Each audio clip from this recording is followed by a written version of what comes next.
Okay, good day mga Lods. Isa na naman kaalaman ng aming ipamamahagi sa inyo upang inyo pong pag-aralan. Ito po, nandito na tayo sa guard position. Ayan siya, ayan. Load. Ayan, nandito tayo sa guard position. Ayan siya. Ayan. So, manununtok sa ito, kaibigan. Papakita namin sa inyo kung paano natin siya isusubmit ng naked choke. Ganito yung kaibigan. Susuntok siya. Ayan o. Ayan. Dito siya. Susuntok siya dito. Tapos, and then, tingnan mo, papansinin mo. Didinan mo siya rito.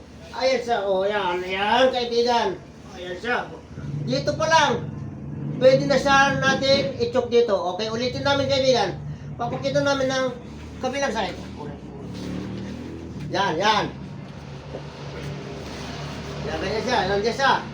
Nandito siya sa cross guard, okay? Manununtok siya, kaibigan, okay? Yan, yan. Nandito na yun, oh. Pagpaling dito yung kamay niya, yan, oh. Kukunin mo kagad yung leeg. Ayan siya, kaibigan, ayan, oh.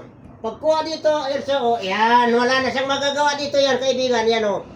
Pwede mo na yan pigain yan, sigurado magtatap na yan, okay? Maraming salamat, sana inyong nasundan.